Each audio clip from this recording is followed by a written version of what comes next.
nous allons étudier dans ce tutoriel les grandes possibilités des emplacements mémoire de Pro Tools.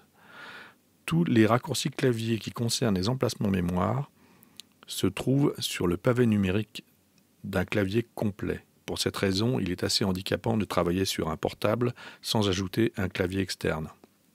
D'abord, il faut aller voir dans les configurations Préférences. Ici, dans l'onglet Opérations, vous avez pavé numérique classique, transport et shuttle. Shuttle concerne uniquement le Pro Tools HD. Et classique, en fait, utilise le pavé numérique à la manière des Pro Tools version antérieure à la version 5. Habituellement, moi, je l'utilise dans le mode transport. Dans ce mode, on a accès à un certain nombre de fonctions de shuttle que nous verrons éventuellement plus tard. Mais surtout, les raccourcis clavier sont un peu différents du mode classique en ce qui concerne les emplacements mémoire. Donc nous restons en mode transport. Pour entrer un emplacement mémoire, on appuie sur la touche Enter du pavé numérique. Et là, nous avons accès d'abord à un numéro. Ensuite, on peut lui donner un nom. Et les premiers réglages apparaissent ici. Tout d'abord, réglage important, savoir si notre marqueur sera référencé au temps absolu ou au temps relatif, c'est-à-dire soit au temps en heures, minutes, secondes, échantillon, timecode, etc., soit en mesure temps, c'est-à-dire à la piste tempo de la session de Pro Tools.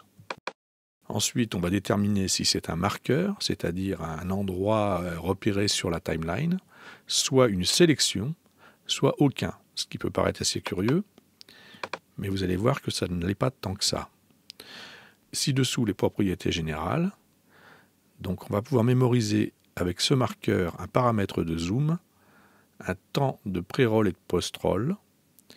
On va pouvoir mémoriser quelles pistes sont masquées et quelles pistes sont affichées, et quelle hauteur éventuellement auraient ces pistes, et l'activation d'un certain nombre de groupes.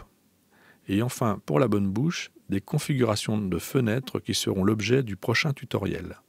On peut y ajouter un commentaire. Je crée ce locator. Vous voyez qu'il est apparu ici dans la timeline. Si je me place à un autre endroit et que je rappuie sur la touche Enter du pavé numérique, vous voyez qu'il incrémente. Nous sommes rendus au numéro 2. J'ai les mêmes réglages. Mais si je choisis aucun et que je choisis paramètre de zoom, vous voyez qu'il n'apparaît pas dans la timeline. Si je choisis de faire une sélection, je rappuie sur Enter et je choisis sélection. Je vais décocher le paramètre de zoom. Vous voyez que j'ai mémorisé ici une sélection, mais il n'apparaît toujours pas dans la timeline. Seuls les marqueurs apparaissent dans la timeline. Pour rappeler un marqueur, c'est assez simple, il suffit d'appuyer sur la virgule du pavé numérique, suivi du numéro de marqueur, et retaper sur la virgule du pavé numérique.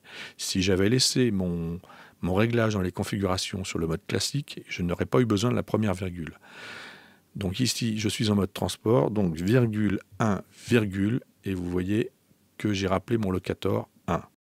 Virgule 3, virgule, j'ai rappelé mon locator 3 qui est ma sélection. Si je zoome et que je fais virgule 2, virgule, il me rappelle mon zoom du locateur 2. Enfin, le raccourci commande 5 avec le 5 du pavé numérique permet d'afficher la liste des emplacements mémoire. On peut choisir éventuellement d'afficher le compteur principal, le secondaire.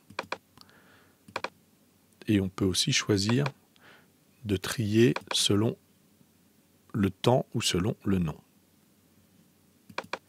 Avec les raccourcis CTRL-clic, on peut éditer un locateur et avec Alt-clic, on peut l'effacer.